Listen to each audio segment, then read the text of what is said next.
कभी कभी एक छोटी सी दया एक पूरा जीवन बदल देती है। तारादेव गांव में रहने वाला एक गरीब युवक रतन इसी बात का जिंदा उदाहरण था। रतन के पास अपना एक छोटा सा ढाबा था, टूटी चारपाई, पुराना चूल्हा और बस एक उम्मीद कि शायद आज उसका खाना कोई खरीदेगा।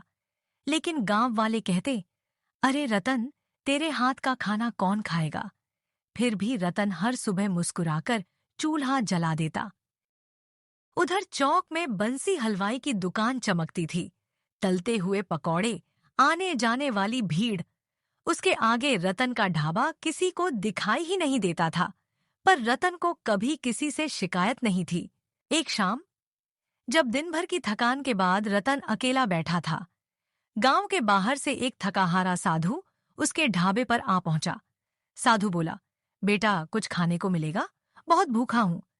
रतन के पास बासी रोटी और पतली दाल के अलावा कुछ नहीं था, पर उसने मुस्कुराते हुए कहा, बाबा, अच्छा तो नहीं, लेकिन जो है सब आपका। साधु ने रतन का भोजन खाया और उसकी आंखों में संतोष की चमक आ गई। वह बोला, बेटा, तेरी नीयत बहुत साफ है।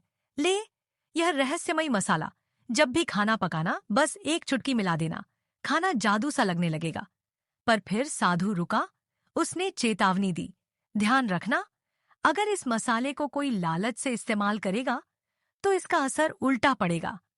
इतना कहकर साधु हवा में जैसी घुलता हुआ गायब हो गया। रतन ने रात को खिचड़ी बनाई। हिचकते हुए मसाले की एक चुटकी मिली और फिर अचानक खिचड़ी से ऐसी खुशबू उठने लगी कि रतन खुद चौंक गया, मानो कोई देवता भोजन को आशीर्वाद दे गया हो। अगली सुबह चौक में रतन खड़ा था। पहले तो लोग उसे अनदेखा करते रहे, पर जैसे ही खुशबू हवा में फैली, गांव वाले उसके ढाबे पर टूट पड़े। अरे रतन, पहले हमें ये खाना क्यों नहीं खिलाया? हर कोई उंगलियां चाटता रह गया। देखते ही देखते रतन का ढाबा गांव की पहली पसंद बन गया। यह सब देखकर बंसी हलवाई आग बबूला हो उठा। उसने सोचा, ये लड़का मुझसे आगे कैसे निकल गया? ईर्ष्या ने उसे अंधा कर दिया। रात को बंसी चुपके से रतन के ढाबे में घुसा और वह रहस्यमयी मसाला चुरा लाया। उसने खुश होकर कहा, कल से मेरे पकौड़े फिर नंबर 1 बनेंगे। लेकिन उसे यह याद नहीं रहा कि लालच और जादू कभी साथ नहीं चलते।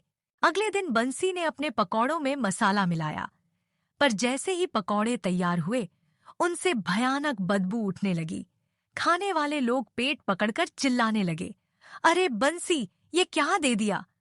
साधु की चेतावनी सच हो गई थी। लालच का परिणाम सामने था। बंसी पछतावे से भरकर जमीन पर बैठ गया।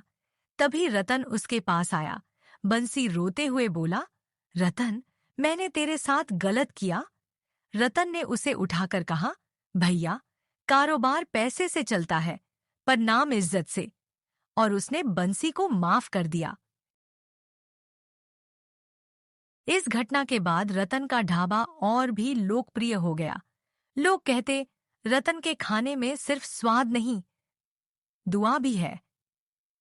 रतन को कभी वह मसाले की असली ताकत भूल नहीं पड़ी कि जादू मसाले में नहीं होता, इंसान की नीयत में होता है।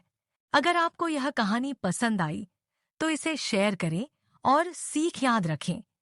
लालच हमेशा विनाश लाता है, पर दया जीवन बदल देती है।